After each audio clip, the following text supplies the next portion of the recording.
আসসালামু আলাইকুম ভিউয়ার্স। আজকে একটি ডিফারেন্ট টাইপের গরুর মাংস রান্না দেখাচ্ছি।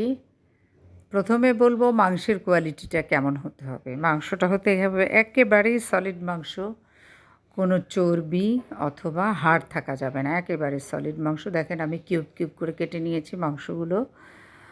তো এই গরুর মাংসের রেসিপিটা আসলে আমার কাছে মনে হয় খুবই ইউনিক একটি রেসিপি। প্রথমে আমি একদম তাতানো কড়াইয়ে, খালি কড়াইয়ের মধ্যে আগে থেকেই মাংসটা ধুয়ে রাখা মাংসটা কড়াইয়ের মধ্যে আমি দিয়ে দিব। দেওয়ার পরেই আপনি দেখবেন যে একটু পানি উঠে যাবে। যাই উঠুক, আপনি সাথে সাথে আমি লবণ আর মরিচের গুঁড়া, আমরা একটু ঝাল খাই, বেশ ঝাল খাই, অনেকগুলো মরিচের গুঁড়া আর লবণ দিয়ে দিব। মাংসের পানিটা একটু একটু করে কমে যাবে। মরিচের গুঁড়া লবণ দিলে পানি আবার ছেড়ে যায়। তো এটাকে আমি ভালো করে নাড়াচাড়া করব। এই ফাঁকে আমি আবার বেশি করে আস্ত রসুন থেতো করে রেখেছি, রসুনগুলো দিয়ে দিব। তারপরে আস্ত জিরা দিয়ে দিব। ভালো করে নাড়াচাড়া করতে থাকবো। তো এই জিনিসগুলো মাংসের ভিতরে যাতে ঢোকে, এই জন্য এটা একদম নাড়াচাড়া দিয়ে পানিটা শুকিয়ে ফেলবো আমি একেবারে এই পর্যন্ত। তো এইভাবে গরুর মাংসটা রান্না করলে আসলে মাংসের ভিতরে মশলাও ঢোকে, খেতেও টেস্ট লাগে, আর টেস্টটা আসলেই ডিফারেন্ট হয়, যেটা আমি দেখেছি।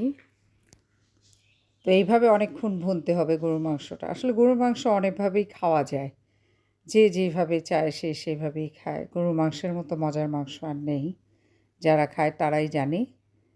তো এই যে জিরাও দিয়ে দিয়েছি, আগেও দিয়েছিলাম, সুন্দর করে ভালো করে এই জিরাটা দিয়ে আমি ভালো করে ভুনা ভুনা করব মাংসটা। আর জালটা কিন্তু একটু বেশি থাকবে, বেশি মাত্রায় জালের মধ্যে দিতে হবে, তাহলে পানিগুলো সব মাংসের মধ্যে ঢুকে যাবে, তাহলেই মাংসটা টেস্টি হবে। আর মাংসতে লবণ দিলে, মশলা দিলে পানি ছেড়ে যায়, খুবই পানি ছেড়ে দেয়, যত জালই দেন আপনি পানি ছেড়ে দিবে। তো গরু মাংসের মজা মনে হয় এই জন্যই লাগে যে এই মাংসটা অনেক ঝাল ঝাল, খেতেই ভালো লাগে, সবাই তাই খায়। তো যাই হোক, এরপরে আমি আস্তে আস্তে কিন্তু পেঁয়াজ টেয়াজ রসুন তো দিয়েছি, সব ধরনের মশলা, তেজপাতা সব দিয়ে দিয়েছি।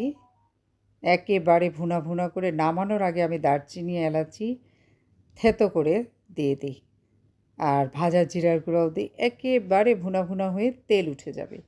এই মাংসটা আমার মনে হয় শরীরের জন্য অত বেশি ক্ষতিকর না, কারণ আমি কোনো চর্বি রাখিনি, হাড়ও নাই। এভাবে গরু মাংস আপনারা রান্না করে দেখতে পারেন। আমার মনে হয় একবার খেলে এই রান্নাটা আপনারা বারবার করবেন। অনেক টেস্টি একটা গরুর মাংস। আমার বাসায় অনেকেই আসে যে এই মাংসটা খাওয়ার জন্য বাসায়। যাক, সবাই বাসায় ট্রাই করবেন, সবাই মজার মজার রান্না করবেন। সবসময় মনে রাখবেন হেলথ হলো আসল। সবসময় হেলদি ফুডটা খাওয়ার চেষ্টা করুন। গরু মাংসটা যত পারবেন অ্যাভয়েড করবেন, একেবারেই খাবেন না। মাসে একবার কি 2 মাসে একবার।